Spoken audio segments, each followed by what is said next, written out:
அனைவருக்கும் வணக்கம்.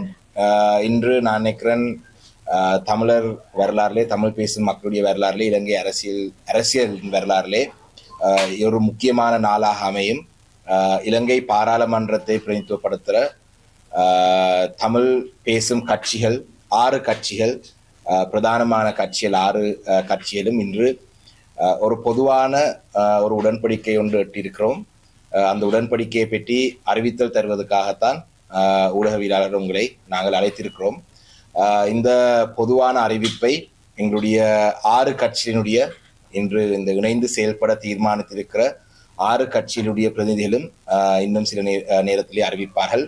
நான் இந்த 6 கட்சியினுடைய சார்பிலே இந்த ஒரு இணைப்பாளராகத்தான் இந்த ஊடக சந்திப்பை ஆரம்பித்திருக்கின்றேன். அந்த 6 கட்சியிலும் அந்த அறிவிப்பை இன்னும் சற்று நேரத்தில் அறிவிப்பார்கள். இது ஒரு முக்கியமான நாளாக அமையும். ஏனென்றால் நான் நினைக்கின்றேன் இவ்வாறான ஒரு முயற்சி கடந்த காலத்திலே பல முயற்சிகள் நடந்திருந்தாலும் நடைமுறையிலே இன்றுதான் இந்த விடயத்தை நாங்கள் ஒன்றாக சேர்ந்து ஒரு அறிவித்தலை தரக்கூடிய ஒரு சூழல் உருவாகி இருக்கு. அந்த வகையிலே தலைவர்கள் அந்த விடயத்தை அறிவிப்பார்கள். தொடர்ந்தும் நாங்கள் தமிழ் பேசும் கட்சிகள் இது ஒரு ஆரம்ப ஒரு ஊடக சந்திப்பு தான். அடுத்த கட்டமாக நாங்கள் என்ன செய்ய போகின்றோம் என்றதையும் நாங்கள் எதிர்காலத்திலே நாங்கள் அறிவிப்போம். அந்த வகையிலே இன்னும் சற்று நேரத்திலே ஒரு அல்பபெட்டிக்கல் ஆர்டரிலே அந்த தலைவர்களை நான் அறிவிக்கின்றேன். ஏற்கனவே சொல்லப்பட்டதை போல இது ஒரு முக்கியமான சரித்திர முக்கியத்துவம் வாய்ந்த ஒரு சந்திப்பு. தமிழ் பேசுகிற கட்சிகள் என்று, அதாவது வடக்கு கிழக்கை பிரதிநிதித்துவப்படுத்துகிற தமிழ் கட்சிகள், மலையத்தை பிரதிநிதித்துவப்படுத்துகிற தமிழ் கட்சிகள், முஸ்லீம் கட்சிகள், 6 கட்சிகள் ஒன்றிணைந்து ஒரு மேடையை உருவாக்கி இருக்கிறோம். This is a historic occasion because we have created a platform consisting of Tamil speaking parties, the parties that represent the North and East Tamil people, the Malayaha community, and the Muslim community. The purpose of this platform, it's twofold. One is to work together and have a common voice in matters that are common to us and matters that we all agree on. நாங்கள் ஒன்றிணைந்து செயற்படக்கூடிய எங்களுக்கு பொதுவான பிரச்சனைகள், ஒன்றாக குரல் கொடுக்கக்கூடிய விஷயங்களில் ஒன்றாக குரல் கொடுப்பது. ஏனென்றால் அது எங்களுக்கு ஒரு பலத்தை சேர்க்கும். தனித்தனியாக சொல்வதை விட சேர்ந்து ஒரு விடயத்தை நாங்கள் முன்னெடுப்பது பலத்தை சேர்க்கும். That will add strength to our voice when all raise our voice together. இந்த விடயத்திலே இரண்டாவதாக இந்த மேடையை நாங்கள் எங்களுக்குள்ளே ஒரு சம்பாஷணையாக உபயோகித்துக் கொள்வோம். எழுகிற பிரச்சனைகளுக்கு முகம் கொடுக்கிற போது அல்லது புது பிரச்சனைகள் வருகிற போது எங்களுக்குள்ளே ஒரு ஒற்றுமையை நாங்கள் வகுத்து கொள்ளலாமா அந்த பிரச்சனை சம்பந்தமாக. அப்படி இல்லாவிட்டால் நாங்கள் தனித்துவத்தை பேணி நடந்து கொள்வதற்குமான இணக்கப்பாடு உண்டு. When we face new issues or other issues, we will use this platform as a place where we discuss those matters among ourselves. And if we come to an agreement,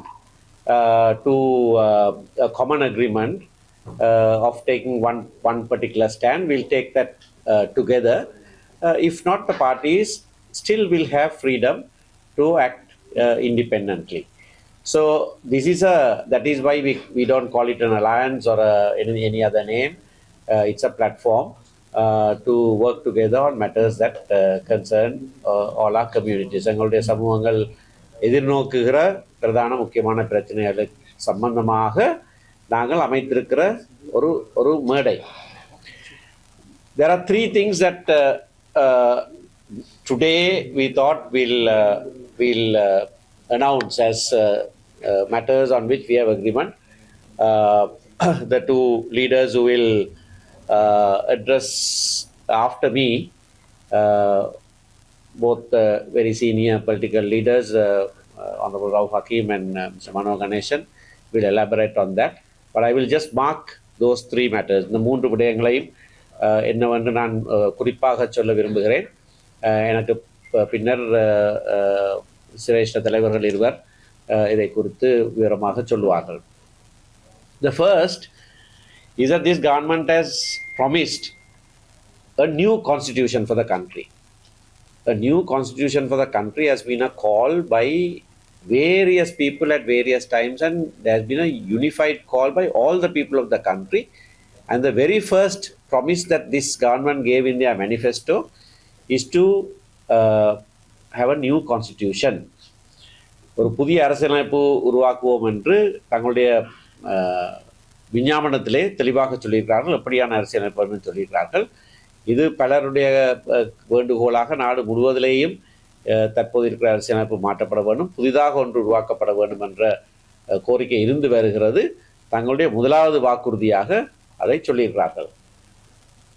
அதி உச்ச அதிகார பயிர்வுடனான ஒரு அரசியல் அமைப்பு உருவாக்கப்பட வேண்டும் என்பது எங்களுடைய ஒரு கோரிக்கை. நண்பர் சுமந்திரன் இந்த கூட்டு சம்பந்தமாக விவரிக்கின்ற போது பேரினவாதத்துக்கு எதிராக செயல்படுவது சம்பந்தமாக பேசியதிலிருந்து நான் இங்கு பேச வருகிறேன். ஏனென்றால் கடந்த ஒரு சில தினங்களாக ஒரு விமர்சனம் எழுந்திருக்கிறது. இந்த கூட்டு இனவாத அடிப்படையிலான கூட்டு என்ற மாதிரியான விமர்சனம் ஆங்காங்கே எழத் தொடங்கி இருக்கின்ற பின்னணியில் அதை பற்றியும் ஒரு விளக்கம் நான் கொடுக்க வேண்டும். எங்களை பொறுத்த மட்டிலே தமிழ் பேசும் சமூகங்களாக மக்கள் ஆணையோடு பாராளுமன்றத்தில் இருக்கின்ற 6 பிரதானமான கட்சிகளின் இந்த ஒருங்கிணைவு என்பது பொதுவாக நாட்டினுடைய இறையாண்மை அதோடு சேர்த்து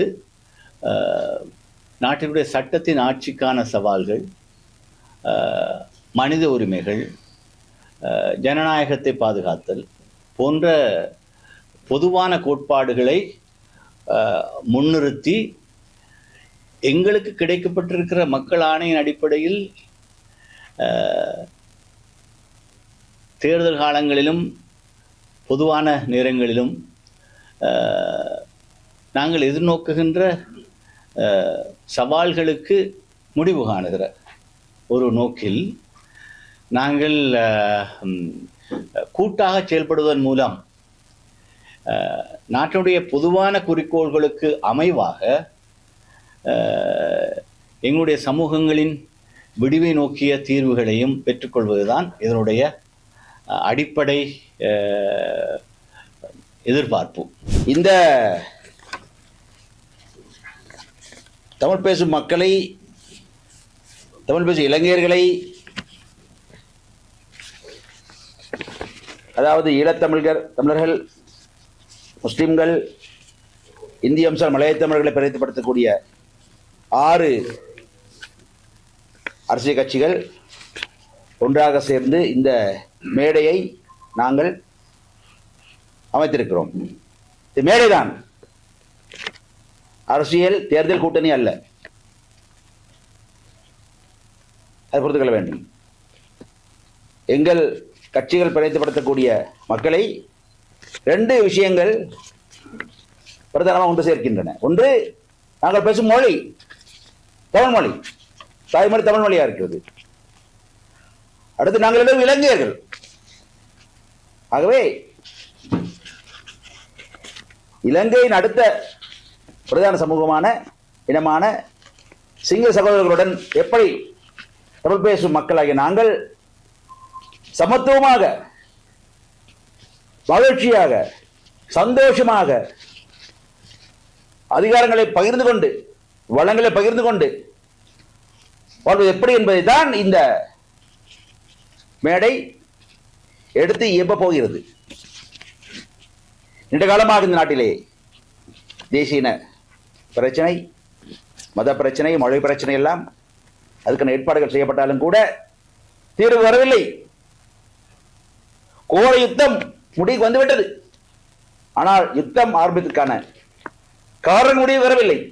இது மறக்க வேண்டிய விஷயம், உண்மைதானே இது. ஆகவே அதை எடுத்துக் கூற வேண்டிய கடப்பாடுகள் இருக்கிறது. ஹக்கீம் நண்பர் அவர்கள் சொன்னதை போல இந்த மேடை என்பது ஒரு இனவாத மேடை அல்ல, இனவாதத்துக்கு எதிரான மேடை. புரிந்து கொள்ள வேண்டும். இனவாதம் என்றால் என்ன என்றால் அது ஒரு இனத்தின், ஒரு மொழியின், ஒரு மதத்தின் ஆதிக்கத்தை ஏனைய இன மத மொழிகள் மீது திணிப்பதுதான் என்பாதம். இது அப்படி அல்ல.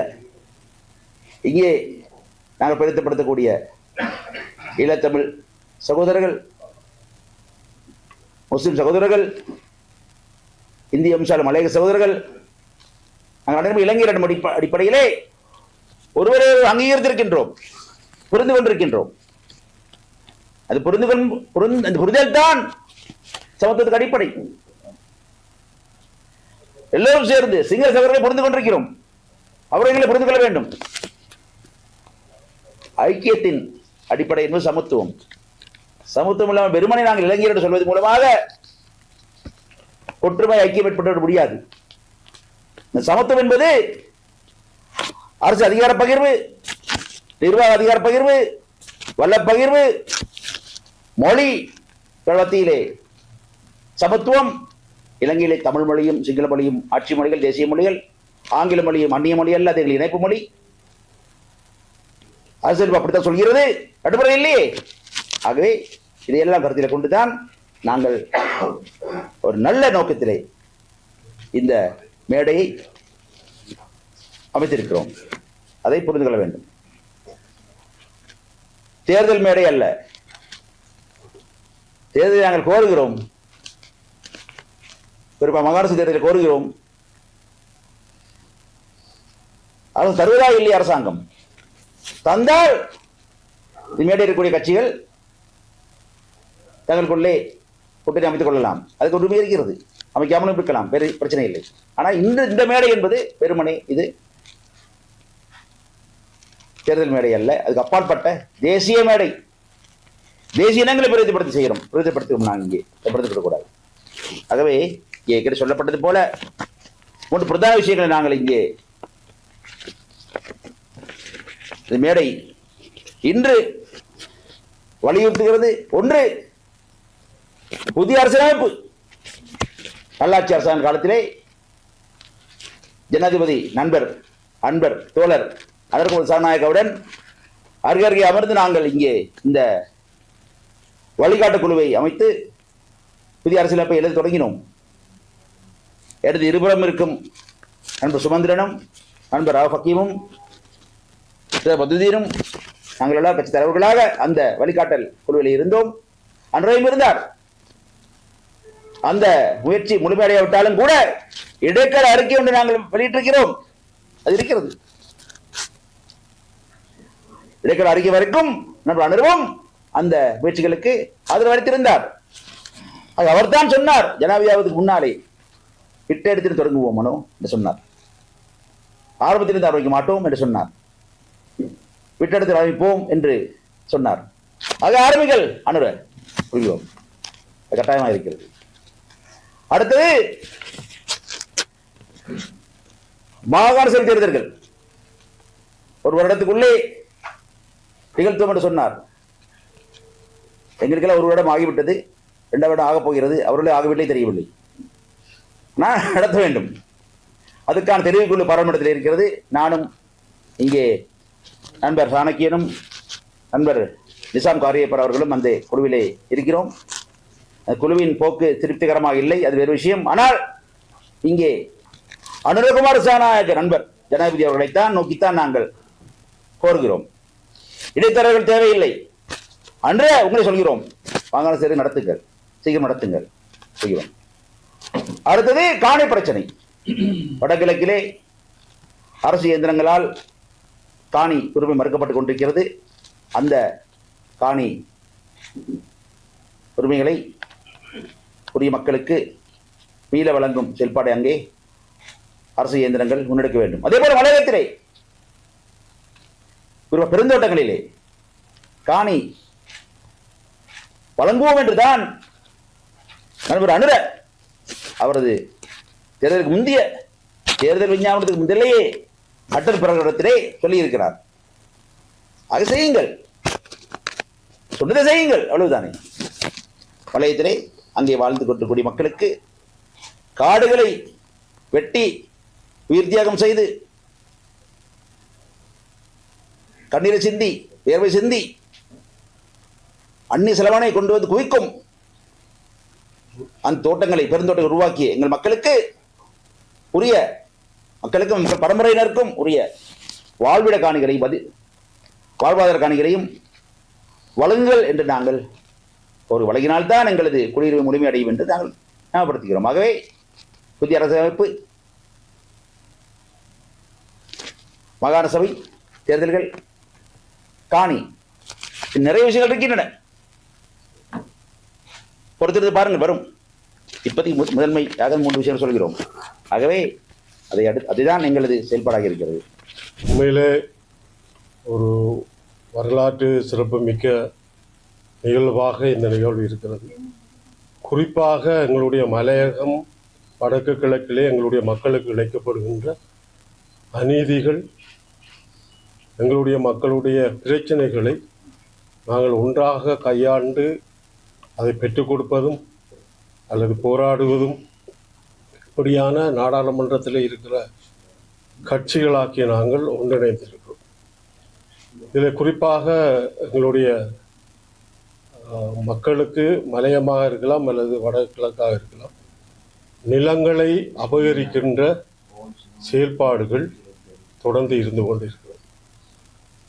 அதுக்குள் அந்த நிலங்கள் சம்பந்தமாக எங்களுக்குள்ளும் பிரச்சனைகள் இருக்கு. அதை நாங்கள் பேசி தீர்க்கின்ற ஒரு இணக்கப்பாட்டை கொண்டு வருகின்ற வாய்ப்பு இந்த ஒற்றுமையிலே அமையும் என்று நான் நினைக்கின்றேன். அந்த வகையிலே இந்த தேர்தல்களிலே இந்த அரசாங்கம் வைத்த பிரதானமான கருத்துக்களான இந்த மாகாண சபை நடத்தப்பட வேண்டும் என்றொரு விடயத்தையும், அரசியல் சாசனம் எழுத வேண்டும் என்ற ஒரு விடயத்தையும் தன்னுடைய தேர்தல் அறிக்கையிலே சொல்லியிருக்கிறது இந்த அரசாங்கம். ஆனால் இட்ட வரைக்கும் ஒன்றுமே நடைபெற்றதாக தெரியவில்லை. அது சம்பந்தமாக எங்களுடைய குரல் என்றைக்கும் ஒற்றுமையாக ஒலிக்கும். இது தொடர்ச்சியாக ஒரு குறிப்பிட்ட காலத்திற்கு மட்டும் இந்த ஒற்றுமை இருக்கக்கூடாது என்பது எங்களுடைய விருப்பம். நான் நினைக்கின்றேன், மாதத்தில் ஒருக்காவோ அல்லது 2 மாதத்தில் ஒருக்காவோ எங்களுடைய பிரச்சனைகளை, இது முக்கியமான பிரச்சனைகள் என்பது இன்றைக்கு சொல்லப்படுகின்ற விடயமாக இருக்கும்.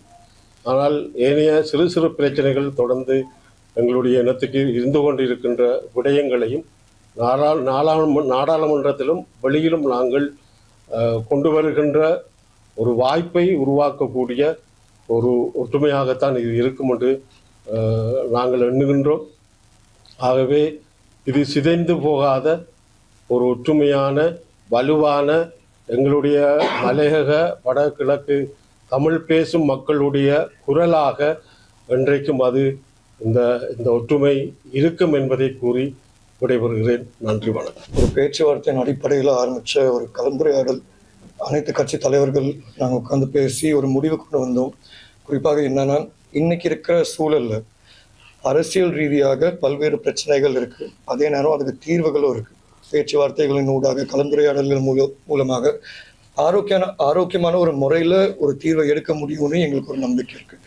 அப்படி இருக்கும்போது நேற்று உங்க எல்லாருக்குமே தெரியும், இந்த செய்தி வெளியே வரும்போது 1008 பேர் 1008 கருத்துக்களை தெரிவிச்சிருந்தாங்க. இதில் அரசியல் சூழ்ச்சி இருக்கா, இதுல என்ன பிரச்சனை, ஏன் இப்ப வராங்க, என்னை பொறுத்த வரைக்கும் சேர்ந்தாலும் எனக்கு கேட்குறீங்க, சேரலனாலும் எனக்கு கேட்குறீங்க. அந்த கேள்விகள் எல்லாத்தையும் நம்ம கொஞ்சம் ஒதுக்கிட்டு இது மூலியமா நம்மளுக்கு என்ன தீர்வுகளை பெற்றெடுக்க முடியும்னு நம்ம பார்ப்போம். இன்னைக்கு இருக்கிற சூழலை பொறுத்த வரைக்கும் மலையக மக்களுக்கு மட்டும் இல்லை, இங்கே தமிழ் முற்போக்கு கூட்டணியா இருக்கட்டும், இலங்கை தொழிலாளர் காங்கிரஸா இருக்கட்டும், என்னதான் கருத்து வேறுபாடு இருந்தாலும் அரசியல் வேறுபாடு இருந்தாலும் என்னைக்கு அந்த மரியாதை இருந்திருக்கு. அது மட்டும் இல்லாமல் அந்த நோக்கம் அனைவருக்குமே ஒண்ணுதான். இப்ப இருக்கிற சூழல்ல ஜனாதிபதி அவர்கள் தேர்தலின் பொழுது அவங்களோட தேர்தல் விஞ்ஞாபனத்தை வெளியிட்டிருந்தாங்க. அதுல பல்வேறு விஷயங்கள் அவங்களே சொல்லியிருந்தாங்க. குறிப்பாக காணி உரிமை சம்பந்தம் ஆர்ட் கூட அறிவிப்பு வெளியிட்டிருந்தாங்க. அதெல்லாமே அவங்க அமுல்படுத்தணும். அமுல்படுத்துறது மட்டும் இல்லாம இன்னும் சில பல கோரிக்கைகள் இருக்கும். அதை கட்டாயம் காலம் நாங்களும் வைப்போம். நான் நீண்ட நேரம் இதுல பேச விரும்பல, மூத்த தலைவர்கள் அவங்களோட கருத்தை தெரிவிப்பாங்க. ஆகவே இங்க வருகை தந்திருக்க அனைவருக்கும் என்னோட நன்றியை தெரிவிச்சுக்கிறேன். அண்ட் இறுதியாக இது முதல் முறையாக இலங்கை தொழிலாளர் காங்கிரஸ் தமிழ் பேசும் மக்கள் கூட்டணியில் இருக்கிற ஒரு விடயம் கிடையாது. வரலாறை பொறுத்த வரைக்கும் மறைந்த தலைவர் சௌமியமூர்த்தி தொண்டமன் ஐயா இருக்க காலத்தில் கூட தமிழ் மக்களின் நலன் கருதி, தமிழ் பேசும் மக்களின் நலன் கருதி ஒன்றிணைந்து செயல்பட்டிருக்கோம். ஆகவே இது கொஞ்சம் தாமதமான விஷயம்தான், ஆனால் நல்ல விடயம்தான். ஆகவே இங்கே வருகை தந்திருக்க அனைவருக்கும் நன்றி. இன்றைய நாள் பொதுவாக தமிழ், முஸ்லிம், மலையக சமூகங்களை சார்ந்த தமிழ் பேசும் மக்களை பிரதிநிதித்துவப்படுத்துகின்ற பாராளுமன்றத்தை பிரதிநிதித்துவப்படுத்துகின்ற 6 கட்சிகள் நாங்கள் ஒன்று சேர்ந்திருக்கிறோம்.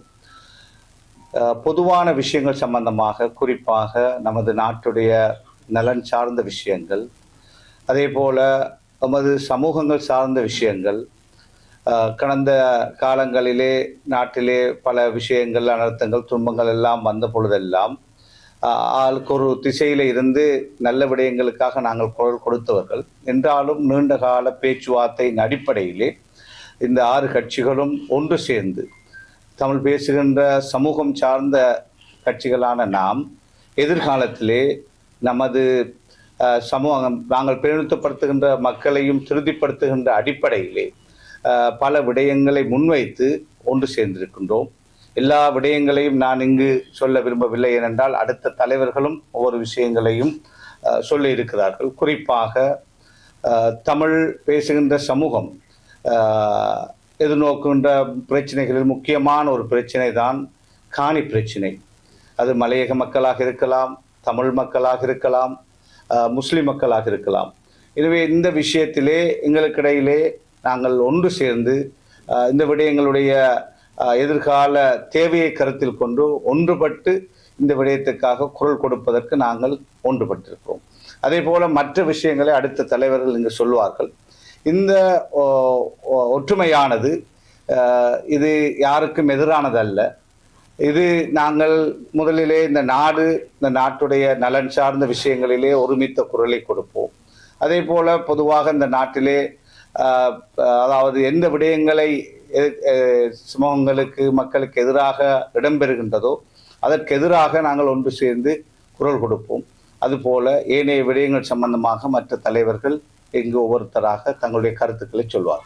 இன்று சந்தித்த தமிழ் பேசும் அரசியல் கட்சிகளின் பிரதிநிதிகள் தமது சமூகங்கள் எதிர்கொள்ளும் பொதுவான பிரச்சனைகள் தொடர்பில் கலந்துரையாடவும், கருத்துக்களை பரிமாறிக்கொள்ளவும், இணக்கப்பாட்டை உருவாக்கவும் பொதுவான தளம் ஒன்றை உருவாக்குவதற்கு இணக்கம் தெரிவித்துள்ளனர். ஒவ்வொரு அரசியல் கட்சிக்கும் தமது கொள்கை மற்றும் அரசியல் நிலைப்பாடுகளை தனித்தனியாக பேணுவதற்கும் முன்வைப்பதற்கும் சுதந்திரம் இருப்பதை ஏற்றுக்கொண்ட பிரதிநிதிகள் பொதுவான நலன்கள் காணப்படும் விடயங்களை அடையாளம் கண்டு சாத்தியமான சந்தர்ப்பங்களில் ஒருங்கிணைந்த நடவடிக்கைகளை முன்னெடுப்பதற்கான ஒரு பொறிமுறையாக இந்த தளம் அமையும் என தெரிவித்தனர். இதன்போது 4 முக்கிய விடயங்கள் தொடர்பில் இலக்கம் காணப்பட்டது. புதிய அரசியலமைப்பு. அரசாங்கம் தனது தேர்தல் விஞ்ஞாபனத்தின் மூலமாக புதிய அரசியலமைப்பை அறிமுகப்படுத்துவதாக வழங்கிய உறுதிமொழியை பிரதிநிதிகள் சுட்டிக்காட்டினர். இந்த உறுதிமொழியை நிறைவேற்றுமாறு அரசாங்கத்திடம் ஒருமித்த கோரிக்கை ஒன்றை முன்வைக்க தீர்மானிக்கப்பட்டதுடன் புதிய அரசியலமைப்பு நீதியும் சமத்துவமும் அர்த்தமுள்ள அதிகார பகிர்வும் உறுதி செய்யப்படும் வகையில் அதிகபட்ச அதிகார பகிர்வை உள்ளடக்கியதாக அமைய வேண்டும் என வலியுறுத்தப்பட்டது. 2வது, மாகாண சபை தேர்தல்கள். மாகாண சபை தேர்தல்கள் ஒரு வருட காலத்துக்குள் நடத்தப்படும் என அரசாங்கம் தெரிவித்திருந்த போதிலும் தொடர்ச்சியாக இடம்பெறும் தாமதங்கள் குறித்து பிரதிநிதிகள் கவலை வெளியிட்டனர். மேலும் ஜனநாயக பங்கேற்பையும் பிராந்திய பிரதிநிதித்துவத்தை உறுதி செய்வதற்காக மாகாண சபை தேர்தல்களை மேலும் தாமதமின்றி நடத்துமாறு ஒருமித்த கோரிக்கை முன்வைக்கப்பட்டது. அனைத்து சமூகங்களையும் பாதிக்கும் காணி பிரச்சனைகள். 3வது, நாட்டின் 3 சமூகங்களையும் பாதிக்கும் தீவிரமான காணி தொடர்பான பிரச்சனைகள் தொடர்ந்தும் காணப்படுவதாக பிரதிநிதிகள் ஏற்றுக்கொண்டனர்.